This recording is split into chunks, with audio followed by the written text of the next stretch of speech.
is the next one, Prince. And now you can sit back, relax, and watch this awesome tournament. We start with a Lizardman mirror.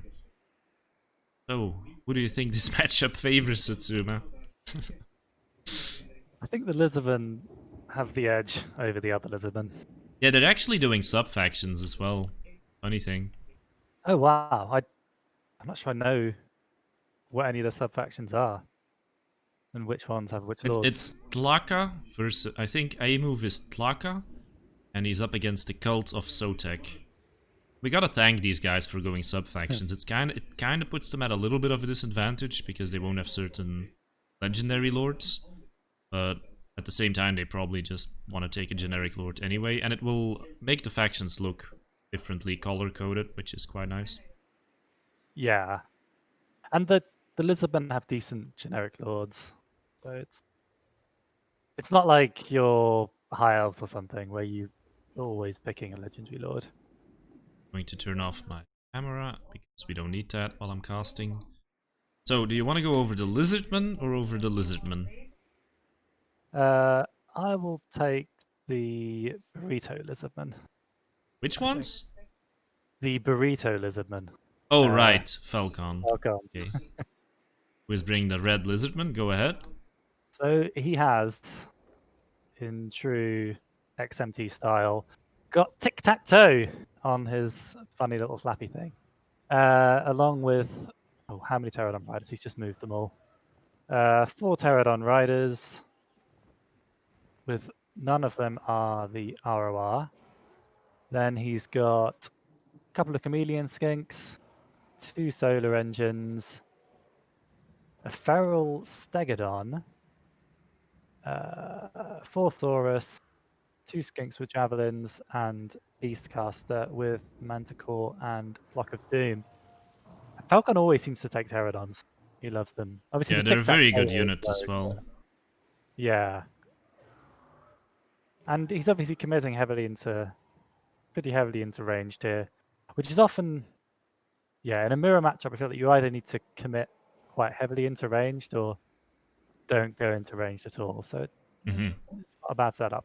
Yeah, this is the sort of army I would expect from Falcon, especially in a mirror. You take the most cost-effective units that the roster has, and you bring as many of them as possible. Now, A-Move's army is a little bit different. It has a skink cohort on the side here with a spear rider as well, and then Razor Dawn hunting packs. I wonder how well those will work out. So the cohort of Sotek arrived to the battlefield, the Amexon Barbs, and the Razor Dawn hunting packs. He does have 2 Pterodon riders of his own. One of them is the Pahawks Sentinels, and leading them up in the air is a red-crested skink chief. I never saw this guy on a Pterodon before, but here he is, the red-crested skink chief. Yeah, out and a pretty strong air force from both sides with a skink chief as well. I just wonder, what's the better air-to-ground support here? The Solar Engine army or the Razor Dawn army? I think if all the Razordons are within range, it's the Razordons, but I think they're going to have a lot of trouble getting onto the Pterodons. Yeah. And, ooh, that was a good shot already. The physical resistance on the Pahawk Sentinels just not helping at all against the Solar Engine shot.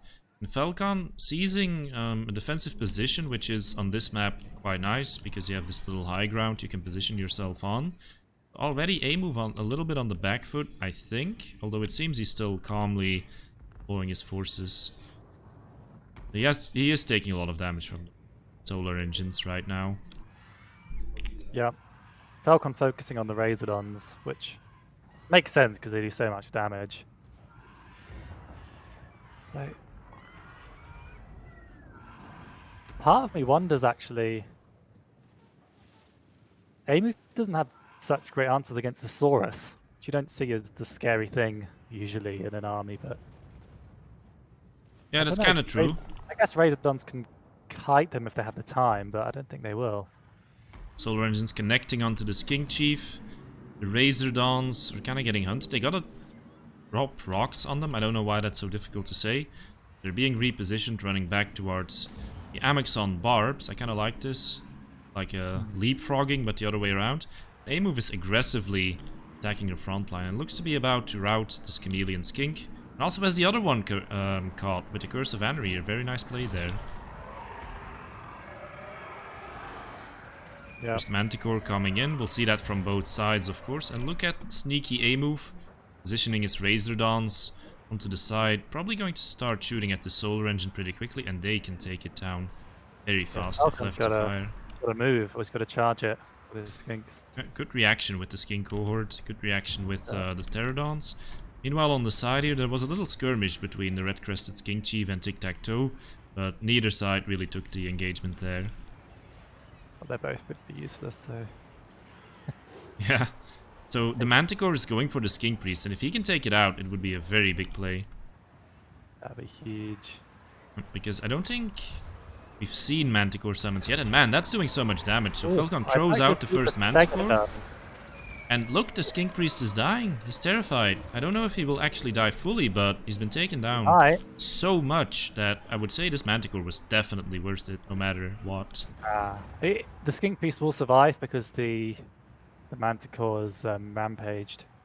True. But still worth it.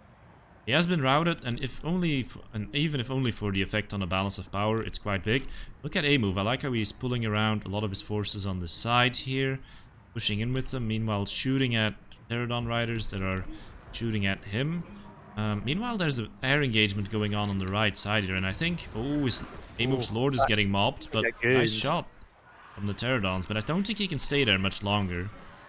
A-move, is he paying attention to this, or is he just trapped? Is he going to lose his Lord? I think he's trapped. Looks like he's surrounded, in the air, you don't see that every day. He might be able to get away as he starts routing and as more Solar Engine shots come in. Once this terror rout is over, we'll have to instantly move, not lose this Lord there. Aside from that, the battle seems to be going fine for A-move, right? I don't know, I still worry just about the Saurus being able to zone out the Razordons. Oh yeah. And now the Red-Crested Skink is with actually the support broken. running out. And once you lose, I mean, once your Lord's leadership breaks, it's like you're never getting him back. But it's gonna take Tic-Tac-Toe a long time, and this Manticore will definitely die. Yeah. Does that? So A-move has a Tic-Tac-Toe window could of have done so much opportunity. else while he was chasing, right? Yeah, so A-move has a window of opportunity to win this game, I think, but he has to do it before his Lord routes. He's just rallied, but he's gonna get eaten by Tic-Tac-Toe. Yeah, he can't win that fight. Maybe if he managed to move him instantly. I mean, it's funny that he even rallied. Yeah, he's trying to escape now. He has the Opal Amulet. He might survive, but he kind of flew into him instead of flying back. Sometimes the air units in the air behave really strangely like that. Doesn't look like he's getting away. He might just break here. Again. He's buying more time. I don't think it's enough. He's trying to get some sort of kiting game going, which could work out even if he loses his Lord. But as he runs away, he gets shot by the solar engines. Ooh. And there's still a decent amount of Pterodon riders left as well. So yeah, it's looking like the battle is developing in Felcon's favor right now. That's what I think. The Saurus, yeah, as you say, there's quite some healthy Saurus on the field. And it's not like there's one single entity that will just crush all the Saurus. He has to kite them and slowly shoot them with Razordons. A bit of disbelief at people both bringing the lore of Manticores. They're from Chosen One. Kafka says, since we don't have bans, we can have mirrors every game. Yeah, because people ban the faction they pick so often, right? Instead of banning the counters to that faction. So yeah, balance of power is still pretty even. Red-Crested Skink Chief has broken despite a cold-blooded.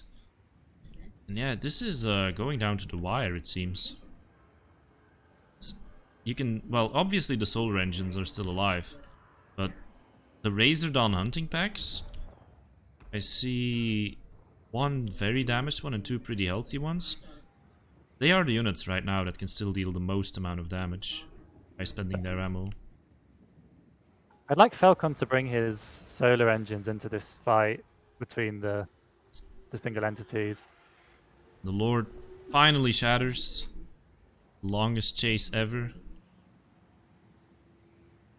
Yeah, what's the play to make right now for A-move? I think he's going to try and catch tic-tac-toe with the Amazon barbs. Tic-tac-toe gets pulled out of position. And he's still shooting little blow darts at him. Ooh, and he just took a massive volley. Man, Falcon might lose his Lord as well. Yeah. Was about to say I don't think he will make that mistake, but Yeah, A-move might be getting the return kill here pretty soon. He's also routed off one of the Saurus on the flanks. He still has 38 ammo. I think he only needs like 5 more shots or something, assuming they connect. Probably less, actually. Ooh, but Solar Engine is almost catching the Amexon barbs. That shouldn't happen. But look, Tic-Tac-Toe is routed. But as he routes, so does the Skink Chief. So A-move has nothing to finish job. Ah, that's painful. Just as you route the enemy Lord, your forces start routing. Now it suddenly looks like the balance of power is too far gone. Yeah. He needed that kill so badly. I think even that with that kill, there's just too much meat, too many Saurus left. Yep. And like, although the Solar Engines aren't that good in combat, they have quite a lot of HP. I mean, the Skink Chief is back. Seems to be on fire at will. Probably wants to take that off and have another go at Tic-Tac-Toe. But he might just get routed here again. The little javelins from the Bastiladons. Yep, he gets routed again by the little javelins. I think Army Losses is hitting. Yeah. Not quite. Not quite, but I mean, Feels what he like it needed shipped was quite quickly. to get the Lord kill, which he didn't. Then have his Bastiladon alive to have his own terror. Yeah. Gonna try to kill what he can. Lord kill, Saurus just have such great leadership. Yeah, 75. Especially this healthy unit here. He has full leadership. They kill one of the poor Stegodons. But both Solar Engines are still alive. The Yeah. Amazon barbs are just getting stuck in combat. Yeah, Solar Engine, such a carry unit for the Lizardman, right? You spend your ammo and then you have a decent monster left. Even after you use all your ammo. It's another one of those units where half the factions in the game don't really have great counterplay to them. Because if you Kinda shoot true. them with things other than like cannons and maybe bolt throwers, like by the time you shoot it, and because you can't kill models, it will have spent all its ammo. Yeah. Like if you try and shoot it with archers, it'll spend all the ammo by the time you've shot it. So maybe A-move should have taken to Solar Engines as well. He's trying to get some sort of kiting game going. He's still, as the Skink Chief, he actually came back and he's trying to spend his ammo. And imagine he actually manages. So he stabilized himself with Cold-Blooded. Imagine if he actually manages to kill off the remaining Pterodons and Tic-Tac-Toe. I mean, it's a long shot, but he still has 23 ammo. I think Falcon is realizing that because he's pulling Tic-Tac-Toe away. Because now the Pterodons are gone. And the Skink Chief can go hunting for Tic-Tac-Toe again. Man, what a crazy game. Yeah, I think Tic-Tac-Toe might go down. Yep. And if he gets one shot from the poison. By this time it seems the Razordons are too depleted. Yeah. Falcon can just sit here in a box and win by making them spend all their ammo. I feel like A-move was expecting a lot of dinos, a lot of big dinos. Because that's the situation where the Razordons are good, right? It's if there's like a big, something like Mazdamundion's Lark. Yeah, or like Croxigors maybe. Oh, Croxigors, yeah. Falcon was mentioning Croxigors in the chat, like how many you could take of them. Maybe it was just a debate. Oh, yeah. Although I think... Oh, he actually got him. Yeah. He's got him. Friendly, thank you for the 100 bits. Appreciate it. They finally got him, man. The longest chase ever. That Like doesn't the look like only it's thing enough. that's keeping a move in the balance of power is a skink priest. Yeah, true. Actually With their charging now magical. with his Amexon barbs. A good I charge think there. they rampaged though, Oh yeah, true. They did that by themselves. He wants showing to. initiative. Oh man, I actually didn't realize that about Razordons that they rampage. That has to hurt the unit a lot. It's a unit that doesn't want to be in melee. They're not terrible at it, but it's not really preferred, well, the preferred use of the unit. Going to get another volley here, it seems, on the Bastillodon. But like the only thing left is that skink priest. Yeah, It's crazy how much he counts for. I mean, look at the battlefield though. There's not that much left for Falcon either. I think, It's because the solar engines don't count for as much as they should. I feel like, yeah, maybe because they spent their ammo, that's kind of how it works. yeah. But I think But we can that's say A-Move definitely made Falcon work for it here. And gave us a Yeah. great game. Bodes well the rest of the group. Because A-Move was the only player where we weren't really sure like what his current shape was. The others, we know they're all in top shape. Based on yesterday's qualifier, but that was a good game from A-Move, even though he lost. Yeah, Falcon just, you know, in his usual style, having a lot of cost-effective units, squeezing every little bit of gold out of them, just holding on in the end with the units that he needed. Going 1-0 up.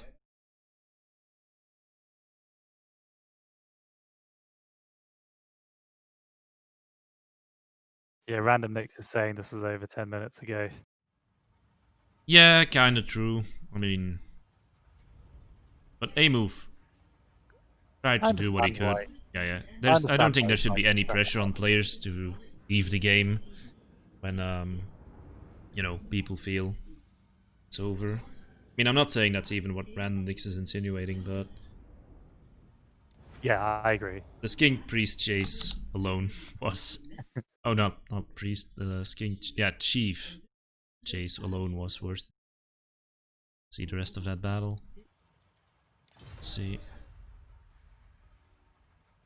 I think psychologically, like some people don't want to play battles that they're losing, but actually I think it's quite good. It's much better to play a long drawn out battle and make it kind of close than realize 2 or 3 minutes in that you've lost and to quit in rage. I think it's good to have a bit of time to compose yourself where you've kind of accepted you've probably lost. Yeah, think about the next match. Yeah. But, yeah, maybe just, you know, get into the jive, get your micro on. Yeah. But there are players that actually leave early because they don't want to like let the loss affect them too much or let the opponent feel like get into the good feeling of winning too much. Like Soothsayer is actually pretty quick to leave in the usually in the rare event that he is losing a battle. He never leaves it prematurely, of course, but it might look like that sometimes to people.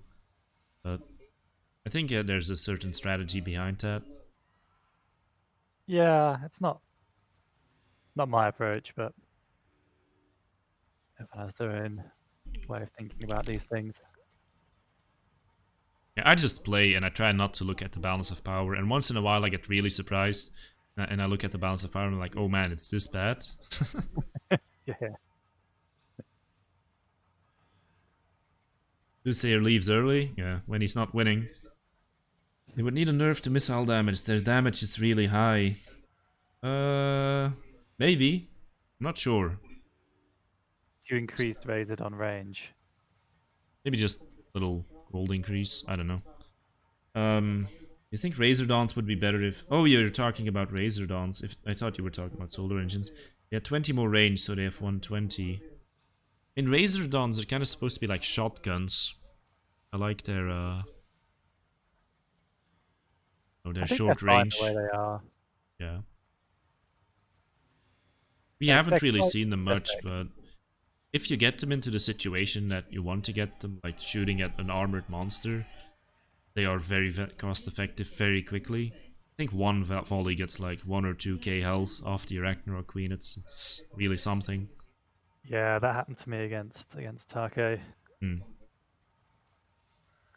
I was trying to pressure them with like Wolf Rider archers, everything, but they got like 1, 2 volleys off and Oh bye yeah, bye. so now I get it. Foxy was saying if you give them more range, then you would need to nerf their missile damage. Yeah, if that's like the trade-off, I would prefer if they kept the range and kept the damage, because then it's like harder to use them, but more rewarding. So more risk, more reward.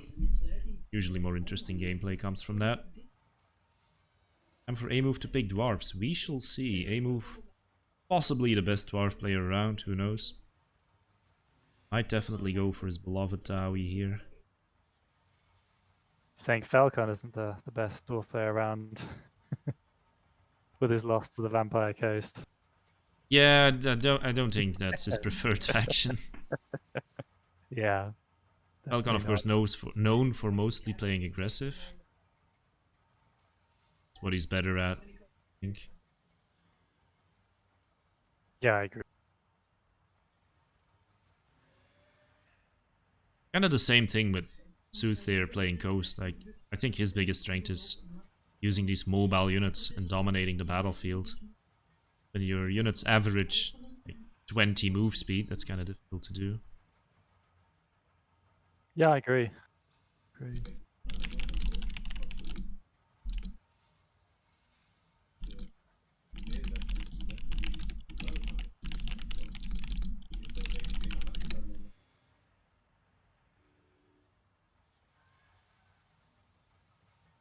Or Falcon here with the borderline disrespect, taking Dark Elves. I have a build to test versus Empire. Not playing his tried and true build. But he's a Well, who knows? Maybe it will just be one up. like the standard Red Spear, Bleak Sword, uh, Malekith. No. Just all mind games. Hmm. You know, you never really tested a build until you've verified it in a tournament, right? You can play it as much outside of it as you want, but you're never really quite sure until you've played it somewhere where, you know, where everything is on the line. Yeah. Unless you've got some practice partners who you know will put out their best builds.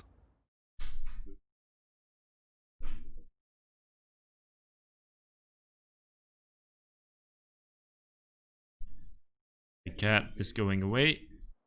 Who will punch into the winners final? Will it be Falcon? They move claws way back. We'll see. Empire versus Dark Elves. Typically a little bit Dark Elf favorite. I don't think I've ever seen Falcon lose it as the Dark Elves. They move. I see what he's bringing and I know where it's coming from. And I can tell you it's good. It's good. Mm. A build inspired by the mighty hero of Rome, who we sadly haven't seen for a while. Like one of the best human players, I would say, that we saw in the scene. Great Bretonia and Empire player. Loved killing elves. Definitely be here cheering for Amove if he was watching. I think he's the guy who made this build. I think Amove has said that full time. So there's the Knights of the Blazing Sun. There's some Outriders, 2 of them, and 3 Knights. You have both the Silver Bullets as Sterling's Revenge. You have a mixed frontline Spearman with shields, ranked up to rank 2. And Swordsman, ranked up to rank 2. Tattersouls, Flagellants, Sigmar Sons, in a nice staggered frontline, ready to not get completely wrecked by pendulums. Just get wrecked a little bit, right? And then we have Gelt on his horse. He has just the final transmutation, actually, and looks like he wants to spam that. He has both the Arcane Conduit and the Staff of Volans to maximize that Winds of Magic output. There's actually another Outrider. Okay, for the Dark Elves, Satsuma. So also a skirmish force, 3 Dark Riders with repeater crossbows, And because it's Falcon, there's obviously a War Hydra, Mhm. Green Sorceress of Fire, so no pendulums coming in on a Manticore. Fairly normalish front line, 5 Dread Spears, a couple of Black Hawk Corsairs, a Cold War Knight, and then a couple of Reaper Bolt Throwers, which look like they could be pretty useful in this matchup. Because Dark Elves can struggle a bit with the skirmish game because their units don't shoot 360, but with the Bolt Throwers, I think they'll have the edge. The first fireball comes in, and indeed the fireballs don't feel too good here. Neither does the Reaper Bolt Throwers. Like, normally the Outriders should be able to win the skirmish fight, but while they're being pelted by the Bolt Throwers as well, it does put a lot of pressure on the Empire here. Use those units. You can see Amove is trying to dodge the volleys. You can't dodge them entirely, especially that first one caught quite a few of his Outriders. Turning head. Good reaction, almost instant reaction from Amove there, but Falcon actually cancelled it. Like, oh, you're moving the unit, and I'll just cancel it. Nice play there. When the breath comes in on the Spearman. Okay. I think Amove is realizing he has to push up. Yeah. He's not getting the better end of this. Yeah, no way he's getting the better end of this. Falcon's barely taking any damage. Yeah, one Dark Rider is pretty low. Still has quite a few models though, but I think... Oh no, one of the Outriders routed right off. And the next one as well. That is unfortunate. Now, Sterling's Revenge is firing, but good movement from Falcon. Dodging as well as he can, actually, against those close-range gunner volleys. That is some pro-level dodging there. The only way to do that is if you anticipate the volley already, move away on time. And man, that Burning Head got just 3 units. It was brutal. Did you see the cast time on that? That's like it casted only after 1 second. Yeah, compared to the earlier one. Yeah, and that was strange. Like, it was on the ground and then it casted instantly. The Knights of the Blazing Sun got a little taste of their own medicine there with that Burning Head. But the front lines have engaged. It's like Dark Elves are fighting on a bit of a high ground, just a slight bit. But the Knights are diving into the front line and they might tip the scales in the Empire's favor here. Yeah, we will have the countercharge from Cold War Knights. But the Silver Bullets are well positioned to deal with them, although it seems like they're prioritizing the Hydra right now. Nope, they're switching fire onto the Cold War Knights, which I think is the correct choice. And Final Transmutation does come in. Or no? Does it? Looks like it. Yeah, upgraded Final Transmutation on the Hydra, Black Arcs, and the Cold War Knights, and he follows that up with a charge to win that center engagement. But another Burning Head. And he partially dodges it. No models lost. That was a good reaction, things considered. And the Empire frontline actually looks pretty strong here. Not often you say that. I know, right? But yeah, now the Dark Riders are shooting, Bolt Throwers are still shooting. Green Sorcerers is being annoying. Hydra, and it's not gonna die.